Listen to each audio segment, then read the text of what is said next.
Evening all, Kieran here, back with another podcast, and not one but two podcasts this weekend. Obviously, we've got racing from Sandown with the Scilly Isles and racing up at Musselburgh with the Scottish champion chase and county hurdle, etc., on the Saturday, and then they've got some decent racing as well on the Sunday as well. 2-day meeting up there. So I'll be covering all the races in the ITV are covering in the next video that I'm going to do. But this video that I'm covering now, I'm going to cover the big meeting that everybody's talking about this weekend, and that is the DRF, the Dublin Racing Festival at Leopardstown, where all the Irish big guns will be there running this weekend.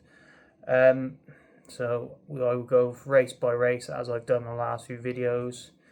And hopefully we can find a few winners. Obviously the last couple of videos have hailed it a couple of nice winners. Rocky's Diamond won in the week in the Galmoy, advised them at 10-1, and Moon d'Orange won over the weekend at Cheltenham as well, and I advised him at 6-1. Both of them got backed and both of them won. Obviously Moon d'Orange came from out the clouds to win at Cheltenham, but was a very nice winner. So we're in a bit of form in regards to the videos, not so much in the daily selections. Currently, I've got 11 winners, I believe, this month from 56, so just underneath 20% currently going at for a minus £19, 19 points currently. So take it as you will, but hopefully we can find some more winners on this video. So let's start first off with the first race on the meeting, and it's the Nathaniel Lacey over 2 miles 6, the hurdle race for novices. And final last year won by Dancing City, who then obviously went on to finish third in the Triumph and win at both Aintree and Punchestown. This year, Millie Mullins also has the first 4 in the betting, and the betting's led by Final Demand. I like this horse a lot. Obviously, he was marked up in the stable tour at the start of the season that he was going to be one, that they fancied taking him straight over hurdles rather than sending him into bumpers. They also think a lot of him, and obviously think he's going to be a chaser in the making coming from the point-to-point fields. But he's 7-4 here, and is very sure. I know he made a good start at Limerick, winning very nicely, and the second and third both come out and won since. Ayr and I believe it was Fairyhouse, Punchestown, sorry. William the Wise went at Punchestown, the third that day. But going into a graded race on only his second start of the hurdles, and he's 7-4 favourite. I hope he goes and wins, because I think he's got a decent profile and a big future ahead of him. But I'm not willing to back him at 7-4. I'm going to look elsewhere. And there's 2 horses in here at each way prices that I follow for the season. I'll be willing to back either of one of these. Well, probably back both of them on the day, but we'll see what place terms we can get. But it's Mozzie's Sister for Declan Queeley, whose yard is banging in the winners at the moment. I think they had 3 or 4 winners over the last week, which is really good for a small stable. She's got very decent form, finishing third to the Yellow Clay, and then second last time out to the Big Westerner at Limerick. So she's got very decent form, decent claims coming into this race. I think she's currently about a 12-1 shot, and I think that would be worth each way play, depending on how many places we get. I see notice that one book is actually going 4 places already, but we'll wait till the day to see what the rest of the terms are. And the other one is Wingmen, who I've advertised before on my episodes, and as well he ran a very good race, finishing third in the Laws and Lace last time out, behind the Yellow Clay again, who's brought in the form into this, and he's currently 25-1, and I think he could potentially outrun his odds now, back at slightly up in trip to 2 miles 6, and potentially could go close. So I hope in Final Demand is what I think he's going to be, in a decent prospect, but at 7-4 I'm not willing to back him. I will take him on with Mozzie's Sister and the Wingmen, both each way plays, but I will advertise that tomorrow night when I get the prices through and the place terms, etc. The second race, the 150, is the Juvenile Hurdles, or the Spring Hurdle, whichever one you want to call it. And Hello Neighbour is 2-1 favourite for Gavin Cromwell after winning over Christmas. I think he won by half a length from Lady Vega Allen, who reopposes in this race. And she might get an awful lot closer to him and potentially beat him this time. Out of them two, she's 4-1, I think, against 2-1 him. You've also got St. Lucci in there of Willie Mullins as well, who I know is highly touted as well. I've not really got a fancy in this race, to be honest. Juvenile form, I don't really look into it too much at this time of the year until we get close to the festival, unless I find a few for the Boodles and the handicaps down the line. And there's two I've actually fancied for that race. Beyond Your Dreams and Stroll on By, who Stroll on By obviously got beat on Monday after kicking the last out of the ground. Two horses that run in this race actually have form tied in with those horses, and that's Baka Lamachan, I think that's how I pronounce it, and also Wendrock. Very interesting Wendrock, who obviously won his maiden over course and distance last time.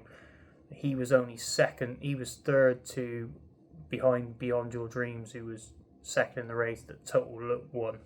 That looks a very decent race currently on the Boodles' radar. So if Wendrock was to run a decent race here, and certainly he would boost the form of both Total Look and obviously my Beyond the Dreams, who I think is a very, very good animal and potentially very well handicapped going into the Boodles at Cheltenham if he does go there, which I think he is planned on. I think Joseph O'Brien has pinpointed that as the race he's going to go for. So just a watching brief. Let's see how Wendrock gets on, and Basham Milan, I think that's how I pronounce it, how those two get on in regards to form terms for the other two for my Boodles fancies. The 225, the handicap herd over 3 miles, Meeting of the Waters, currently 9-4 favourite, and you can see why. He runs a over hurdle for the first time in God knows how long. He's £31 better, lower than his chase mark. Potentially he could be massively thrown in, and 9-4 could be a huge price at this time. Potentially if Mullins has the first couple of winners, this boy could be coming off 6-4, 5-4. People might get well stuck into him, but I'm willing to go buy to buy. I'm willing to take him on, and I fancy one here who was actually second in the race last year, which is again another Irish pronunciation, which I'm probably going to butcher now. Giofchio of Ted Walsh's. He was second in the race last year off 1-2-9 behind a very well handicapped and very well supported favourite Maxim, only beaten half a length. Now he comes here off 1-3-3 after a decent run at Navan last time out, where he finished 4th, probably needed the run. And comes here obviously second in the race last year, and I think he's got strong each way claims.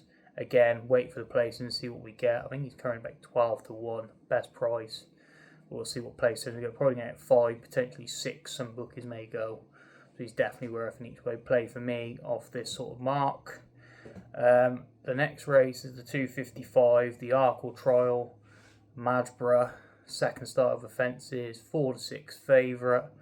Most people have been saying, would you back him, would you take him on, because the form of his beginners isn't very working out. Talia Laser Mask getting well beaten last time out.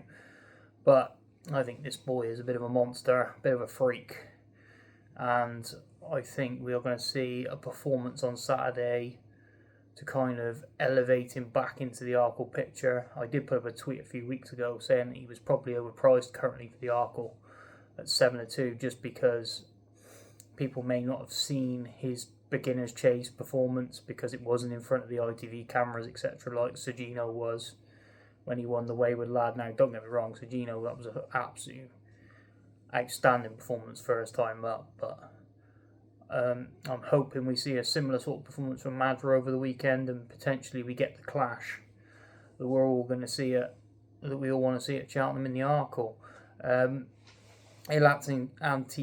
Atlantique is second favourite here.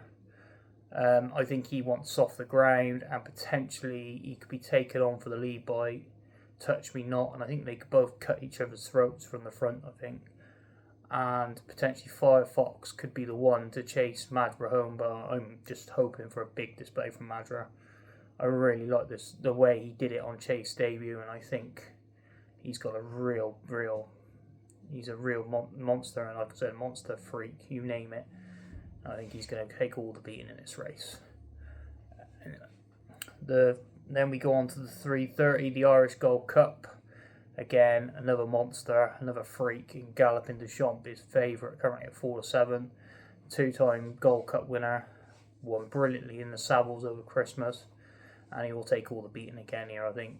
I don't think Factor File, unless they ride him slightly differently and try and take Galloping on, which I don't think they will. I think they'll save that until Cheltenham, where they'll try and make more use of Factor File and try and take Galloping on. I think it'd be another sit and watch race from Mark Walsh and see if he can maybe get slightly closer and try and pick Galloping up late on. I think we're going to see another monster display from Galloping at 4-7. I think he's not a betting opposition for sure, but I just want to go and see him win. I think he's an outstanding horse, and I think he keeps producing time after time after time. And that, if he wins this and wins this well, I think we could have a very, very small field for the Gold Cup this year. Like, there's not many. A few of these might come back and take him on in the Gold Cup, but there's not a lot from this side of the water that's going to stand up and take note in the Gold Cup field for sure. Well, especially if the Cotswold Chase last weekend is anything to go by. L'Homme Presse is probably going to be the only one from that race and from England that will probably run in the Gold Cup. So he will take all the beating. If there was more rain, which I don't think we got forecast, then I would probably back Grange Clare West at a massive price. Now, I mentioned him on Joe's video a few weeks back when I was on there, that I thought he'd be a chance in the Gold Cup at a massive price. I think he's still about 100 to 1 for the Gold Cup each way, and I think if we get heavy ground, he needs heavy ground. He's not going to be suited by anything else. So if the heavens was to open in the next couple of days and we get heavy ground or softer heavy ground, 80 to 1, he could definitely outrun those odds for sure and maybe get into the frame. But we shall obviously be on weather watch for that. But Galloping takes all the beating, and hopefully he goes and wins well again. And then the final race I'm going to touch on, obviously we got the bumper as well, but I'm not going to touch on the bumper, I'm just going to let that run. It's the 405, the handicap chase, and Midnight it is his favourite, currently at 4-1, best price, after his third in the Don and Joanne Moore Memorial up at Fairyhouse, which was a decent run going, and I think he'll go close here. I think he's very well handicapped and could potentially go close here, or potentially in the Grand Annual itself at Cheltenham in March, in a few weeks' time. One I haven't looked at, I think is could be a bit of a price, and again, wait for place terms, see what we can get on Saturday, what place terms you could potentially get. And it's Facile Mode again, this time with Tony Mullins is. Danny Mullins booked, handicap debut over fences, and he won over fences first time out this season. He then fell on his second start and then was very disappointing favourite last time out, finishing 6th from going off a 10 to 11 favourite. Very disappointing. He's normally a very decent, consistent horse and normally runs his race. He's been running in higher grade over hurdles, so very uncharacteristic run. His record round Leopardstown isn't too shabby either. He's come to this meeting the last 2 years. He was 6th in the bumper behind A Dream to Share, and he was 8th in the Ballyburn novice hurdle last year. Now this is far lesser competition he's running in this time, and I think potentially currently I think he's about a 10 to 1 shot. So again, like I said, wait to see what the each way terms are and see what we can go with. But he could definitely be an each way play. If we get 4 or 5 places on this race, which I think we will do, he could definitely worth a play for sure. So that's the DRF gone through. I hope there's a few winners in there. I hope I've guided you towards a few winners, guys, and hopefully we have a decent day on Saturday. Thanks for watching, and if you could like and subscribe to the channel, that'd be brilliant. Drop me a comment either on the channel or on Twitter, and I will get back to you if there's any issues, or you've got any suggestions, potentially of more content you want me to add to the videos. Not a problem. I'm happy to take advice. I'm only a small fry compared to most people. So I'm happy to take advice of the people and how I can make the content a lot better and a lot stronger and everything else like that. But thanks again for listening, guys, and happy punting.